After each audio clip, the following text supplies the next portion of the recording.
going, everybody? We're back again today. We've been out at a new location. A friend of mine told us about it. I don't think anyone's ever been here before. This is shale dumps from old coal mining and private property, and we wanted to come out. He said that he remembered when he was younger they had some fern fossils, and holy cow, we have been finding the root systems to the ferns huge. As you can see how many pieces we found. Plant material, large pieces, and amazing impressions on the sandstone as well as the shale. We've been only here for about 15-20 minutes and we've already found that. We're looking forward to finding some leaves and stuff, but these root systems and the trunks are, we'll take it. We'll definitely take it. But if we find anything crazy, we'll get back with you.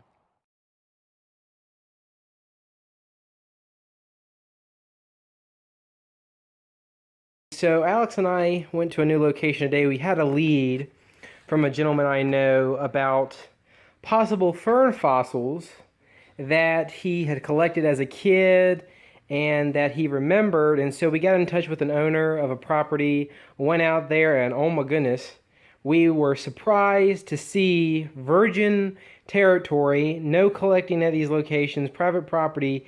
And as you can see already, we had quite the haul with the lepidodendron roots, the bark, and everything in between. We had an amazing day and found several museum quality pieces, including this large piece that has a nicely preserved piece of bark or a limb right there on sandstone. And so the coal seam and the shale is also next to the sandstone, and so you had some preservation of these parts in the sandstone as well. Some incredible finds here today. You can see this needs to be real cleaned up, but there's leaf imprints and a big giant branch running right through there. We found some amazing pieces. This was one of the nicest pieces we found, where you can still see that root curving up in the shale, nicely implanted there. The quality on these are fantastic. The preservation at the location was incredible. We were just so surprised to see so many roots, because that's what these are of a lepidodendron. A lot of people think these are branches, but these are actually the root systems. We see these little knots right there pulling off where they had roots coming out of them. We actually found a piece over here. We came off with a pretty decent haul today. This piece right here, as you can see, there's these roots there branching off of, right there, you can see them, off of this main root right here. And so some incredible finds, some amazing preservation. Still need to be cleaned up. We do have some leaf specimens from the plants, but most of our stuff is the root systems. So that's the majority of everything we're going to be cleaning up. We found some incredible pieces today, some museum quality pieces, and here's a piece of the bark right there, huge piece of the tree that still needs to be cleaned up. Some incredible things, large museum quality piece right there. So it'll be interesting to see what these turn out to be, but we will get back with you. The horsetail? Oh, yeah, where's that one? Yeah, check that out. You can see the segmentations there and what is known as a horsetail. Really cool fossil there. So we will get back with you, have some more pictures and some more videos once they're cleaned up tomorrow, and we'll go through the process of cleaning up some of these fossils to show you how it's done. But anyways, until then, we'll get back with you. Alright everybody, it's the next day. We are out here right now cleaning up some of the fossils I was just showing you yesterday after we found them. That's beautiful lepidodendron fossils. Right here I have a piece of lepidodendron bark from the tree. As you can see, there's these little distinct scars from the leaves that were attached to the fern tree. This is the scars where they broke off. So very, very interesting. Right now what we're doing is we're doing the first step to cleaning these off, which is cleaning off that dust from the mines that's still on there. A lot of that coal and shale dust. You can see here that the coal on the back side of this specimen is still actually attached to the fossil itself, so some of that needs to be picked off. But right now what we're doing is we're just cleaning these off. This piece was one of the first ones we started cleaning off. As you can see, it's still got a little bit of coal there, but it looks beautiful. The quality of these specimens are incredible. what else can I say about it? This is in the sandstone right now, so we have some other ones that are in the shale, but the preservation in the sandstone was quite remarkable. So we'll get back with you when we're starting to go over some of the final pieces and some of the cleaning methods that we're going to do. But most of these can be just cleaned off by washing them at this location. Some locations will require a little bit more, and we'll show you how that's done. Everybody, so we just finished cleaning up the specimens, doing their first initial wash. Most of them aren't going to need anything else besides that. A lot of them are perfect the way they are right now. Don't need any extra work to them. The ones that will need the extra work are the leaf specimens that I'll be showing you in a second. Those are going to be, they're going to have glue to prevent the cracking and splitting of the shell. A lot of them are very, very fragile, and there's just nothing else we can do besides making sure those things don't fall apart by gluing them in a professional way. These tree roots, though, the lepidodendron roots, perfect. I mean, the preservation on these things are phenomenal. They weren't breaking apart at all. They're pretty hard, and we don't have to worry about them as much as we do the other specimens. So as you can see, we came home with quite the haul. Some amazing pieces. I'll go over here in a second and show you some of the best ones. But the preservation on these things were incredible. The place, we weren't expecting to have such incredible preservation, nor were we expecting to find the lepidodendron roots. We were only expecting to find fern petals, but that was about the only thing that we were expecting to find. And we weren't even expecting to find the amount of, the good quality of preservation that came out of this location. As you can see, the sheer number of the root systems and their 3D structure and the preservation that we found there is incredible for such a small spot. I mean, it was just everywhere, and the location in the area has a bright future for prospecting and for going out and looking, so we're looking forward to that and doing some more videos maybe in the future of this location. But anyways, without further ado, let's get through here. So one of the roots that I found was super long, as you can see here. Let's see. It's as long as my arm, and the quality on it it's all right, but you can see the pits there from where the other roots would have been on this main root system. That's what these little pivots are, these little indentations, the scars from those roots. We also found another one here. Great preservation on this, a nice long root, and the preservation on this one's way better than the other one. This is one of the shorter ones, but this is probably the best preserved one as far as the scarring goes and everything that you can see on the root system there. An incredible find. As again, these things are just super tough, and we don't have to worry about keeping these things preserved because they are already sealed and ready for being displayed. This is one of the ones that I showed you yesterday, Alex's find. Super cool. You can still see that root going through the shell there. As if it was there yesterday on the ground, growing in kind of an angled orientation there, as if it was attached to the tree at that time. But pretty incredible stuff there. Let's see. We also have this one. You have the roots on the main root system. These little things here, you can see them overturned. Normally you get that preserved lepidodendron root, the big one, but you don't always get to see these little small roots that came off of that, which is pretty incredible to have that attached. Here's the one I showed you yesterday. As you can see, those roots right there sticking right out of it. I think the other side, yeah, check that out. Pretty incredible right there to see those still attached to that main root system. This piece also in and of itself is pretty phenomenal. It sets up quite nice, very aesthetic, as you can see right there. So that'll be a good piece in the collection. We also found a lot of these smaller pieces, but still very nice as far as the preservation goes. I mean, everything here was just incredible. As you can see if I can turn the light on here. This is that big tree limb I was telling you about, fern limb, and on a sandstone. It is replaced with sandstone. Pretty nice preservation on it. You can still see the striations here in the wood or the fern, and pretty incredible find there. That piece just sits up nice. It'll be really cool for the collection. May have to be an outside rock right now, but still an amazing piece. This is another great piece in the shale right here, and you can see a huge chunk of the lepidodendron root sticking out of it. We have another one that's not as nice, but still shows up really good. We have another root here. Let's see. Here's some bark. You can see the indentations here. It had preserved all of them. You can run it across your fingers and just feel those indentions there. Let's see. We have another one of the bark here. This one's kind of cool. It still has a angle to it as if it's a knot in the main root system. It could be just broken in the process of fossilization, but it still looks very, very cool. It still has a nice bulkiness to that corner right there, and it shows up really, really nice. So that's a cool piece that sits up like that.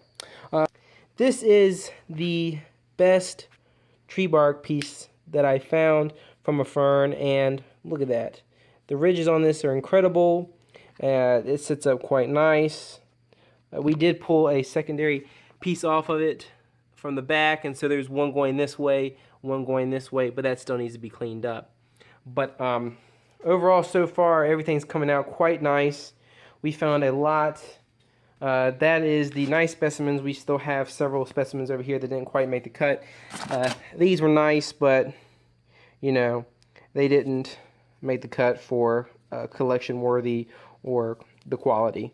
But they're still very nice pieces. So let me show you some of the fern leaves here that we found. Let's see if you can see this.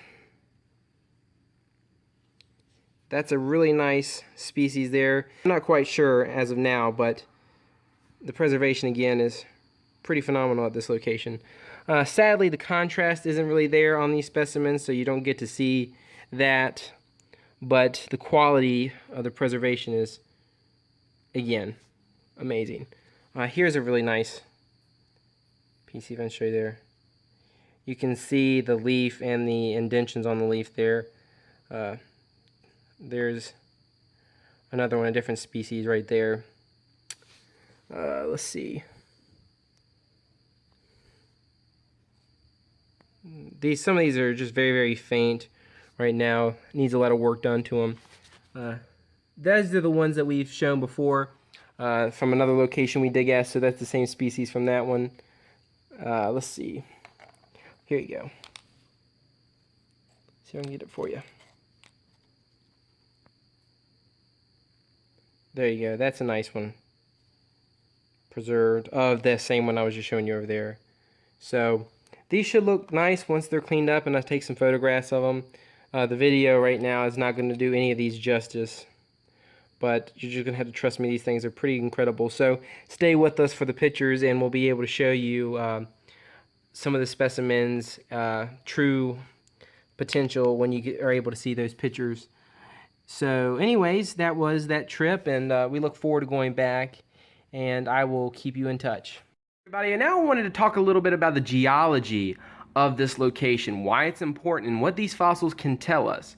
So whenever you're going out and you're looking for fossils, you have to realize that these rocks and fossils and minerals that I show you on this channel tell a story. They paint a picture to the ancient Earth and show geologists and paleontologists and scientists how the Earth came to be the way it is today.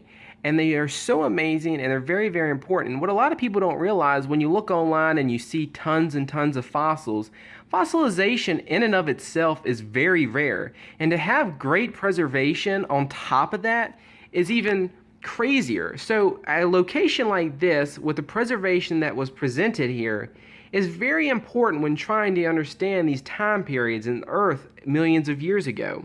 So of course we're dealing with Carboniferous time period fossils. This was during the Paleozoic era during our ancient Earth's history. Now this time period was around 359 to 299 million years ago, a long time. Now the unique part about the Carboniferous is that it was split up into two different sections, the Mississippian and the Pennsylvanian. An easy way that you can remember this is that the state of Mississippi, as lower south, and the state of Pennsylvania is up north. So the Mississippi comes before Pennsylvania. So the Mississippian comes before the Pennsylvanian. Now the Mississippian was around 323 million years ago, or around 359, million years ago to 323 million years ago.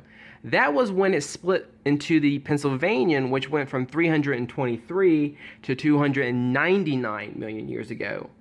After that was the Permian, and that ended the Paleozoic era. But anyways, this was a time of the giant fern trees, or the arborescent tree-like plants. Now, these are lycophytes of the order Lepidodendrales, which are the cousins of the living club mosses of today's time. Now, when you look at club mosses, they're super small. And when you look at these are huge. They actually got to be around 30 meters tall and a 1 meter in diameter. That's ridiculous. Now, what we have right in front of us are 3 different specimens, and these are the stigmaria, or the root systems to these trant-like trees. Now, the stigmaria, there was about 4 to each tree, to each individual plant. And so, what's so unique about these specimens I have in front of me? Well, as of course you can see, the preservation shows off the pitting here of where the appendages of the extra roots would have been. You can see there are some extra roots that have been folded over on top of this main root here. This one shows an incredible formation here of a root or something of some sort growing alongside of it. But it also shows this indentation, as you can see here, in the main root. Now, we found this with a lot of specimens, and this is common in some of the stigmaria that's found across the world. I'm not quite sure why that's the case. It could be that that is a structurally soft point of the root system, so that's a great way for it to, or that is an area where it's likely to collapse in and on top of itself during the fossilization of these specimens. But I chose these 3 specimens was a unique black dark impression that was seen on this gray sandstone going through every single one of the roots that we were finding. Now, I've found stigmaria before, and I've never seen a black impression going through the center. So when we started finding these, we started wondering to ourselves, what could this be? What could this black impression be that went through every single thing? There was no way that it could be a tree or a leaf to one of these plants. There was no way it could be anything else, because it was somehow in the center of every single root, and it was at the same exact location, and that was just too much of a coincidence.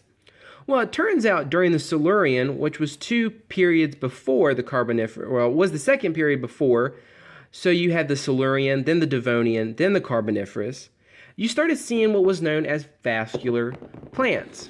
Now, vascular plants are very important during the evolutionary progress of plants, and the fact that they have 2 very distinct and important tissues, xylem and phloem. Now, what is xylem and what is phloem? Xylem is a tissue that transports water. Phloem is a tissue that transports the nutrients that the tree needs, such as the sugars. And so the xylem, which also transports some very minor nutrients, is very important in the root systems, and the fact that it's picking up the water from the soil, and is very important with the tree being able to stay healthy and keep alive. And so what was unique about this specimen I have in front of me is that a fracture line went down it and was able to cut it in half and show us what that black imprint was that we were finding in all these roots. It turns out that this could possibly be the xylem that has been preserved in the stigmaria, which is incredible. This is a very, very amazing find, and it just shows how the preservation can show how plants have evolved over time and how these vascular tissues played a role in the plant's survival. It would make sense that the xylem would be here since this is the roots. It would make sense for it to be a main structure for the tree to be able to get the water from the ground to keep itself alive. Now, of course, these trees, or plant-like trees, grew in the wettest parts of the coal swamps during the Carboniferous era. They grew in thick patches during this time period because they didn't really fully branch out until they were adults. They lived most of their life as juveniles, where they had nothing on the outside besides the leaves. They didn't really branch, and so you would get them in thick spots. But one thing that was important was getting that water. And so plants, vascular plants, needed that tissue to be able to get water to them. So this is very, very amazing, and it shows off how the preservation can just be remarkable at some locations. this turns out to be an incredible piece, and this is one of the best pieces that we found. Now, I'm just giving you a little brief bit of the Carboniferous time period, a little bit about the geology.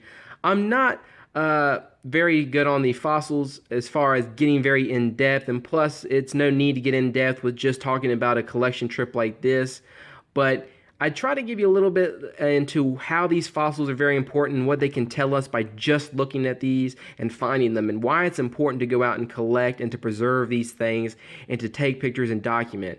But anyways, I hope you enjoyed this little segment. That's it for today. That's it for these videos, and I will have some pictures in the next part.